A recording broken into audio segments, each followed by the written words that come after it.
بسم اللہ الرحمن الرحیم۔ اللہ تیری عبادت کرتے ہیں، تیرے سے ہی مدد مانگتے ہیں۔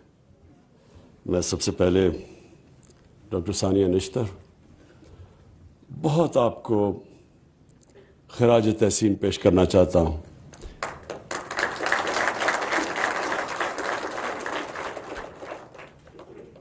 جس جذبے سے، جس محنت سے آپ نے سارے احساس کے پروگرامز کو ڈیولپ کیا، یہ کبھی بھی صرف کوئی نوکری پیشہ انسان نہیں کر سکتا۔ یہ وہ انسان کر سکتا ہے جس میں انسانیت کا درد ہو اور جس میں اللہ کے اوپر ایمان رکھنے والا انسان ہو، کیونکہ اللہ نے انسان کو جو اللہ کو سب سے زیادہ چیز پسند ہے وہ یہ کہ وہ جو انسان انسانیت کے لیے کیا کرتا ہے۔ ہمارا جو سارا آخرت میں جو فیصلہ ہوگا کہ ہمیں اللہ کدھر بھیجے گا، جو مالک یوم الدین ہے، جو انسان کا فیصلہ کرے گا، وہ صرف ایک چیز پہ اور چیزوں پہ بھی کرے گا، لیکن سب سے زیادہ وہ یہ ہوگا کہ آپ کو جتنا اللہ نے دیا تھا اس سے آپ نے انسانیت کے لیے کیا کیا۔ تو ثانیہ، یہ آپ کو بہت بڑا کریڈٹ جاتا ہے، جس محنت سے آپ نے اور آپ کی ساری ٹیم نے، میں نے دیکھا کہ آپ کی ٹیم میں بھی وہی جذبہ تھا کہ ہم نے یہ ایک بہت بڑا پاکستان کی تاریخ میں پروگرام لے کے آئے ہیں، اور یہ ہمارا وہ جو روڈ میپ ہے ہمارا مدینہ کی ریاست کی طرف، اس راستے پہ ہم اب چل رہے ہیں۔ یاد رکھیں، ہم جب نماز پڑھتے ہیں ہم صرف ایک چیز اللہ سے مانگتے ہیں کہ اللہ ان کے راستے پہ لگا جن کو تو نے نعمتیں بخشی۔ ہم اس راستے پہ لگتے ہیں، کامیابی تو اللہ دیتا ہے، راستے پہ ہم لگتے ہیں، یعنی کہ ہم اپنے معاشرے کے اندر ایک انسانیت کا نظام لے کے آتے ہیں۔ انسانیت کا نظام کا مطلب کہ وہ طبقہ جو پیچھے رہ گیا ہے، یہ ریاست کی ذمہ داری ہے کہ ہم کیسے ان کو اوپر لے کے آتے ہیں۔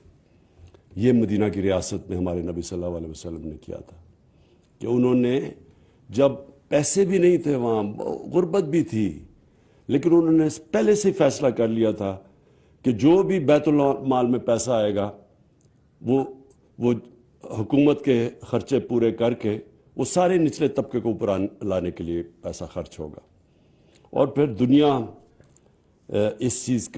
دنیا کی تاریخ اس چیز کی گواہ ہے کہ وہ پھر ایک ریاست اس کے اوپر جو کھڑی ہوئی، کئی 100 سالوں تک انہوں نے دنیا کی امامت کی۔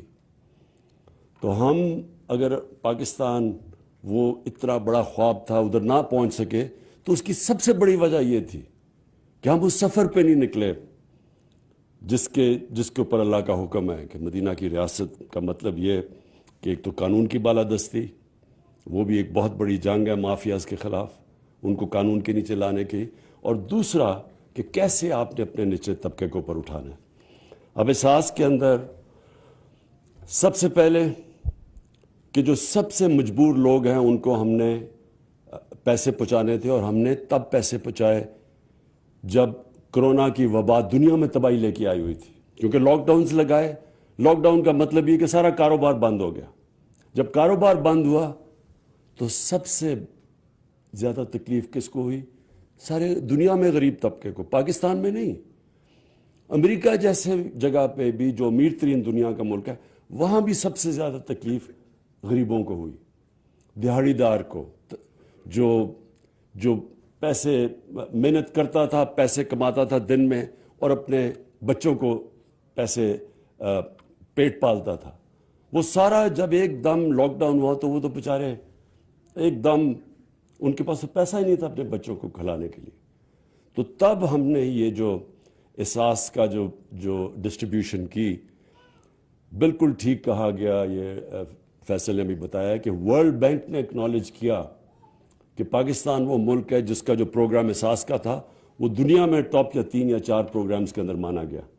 تو اس میں آپ کو بہت پھر سے میں خراج تحسین پیش کرتا ہوں۔ تو اب سب سے پہلے ہم نے وہ ان کو پیسے پہنچائے، جس سے جب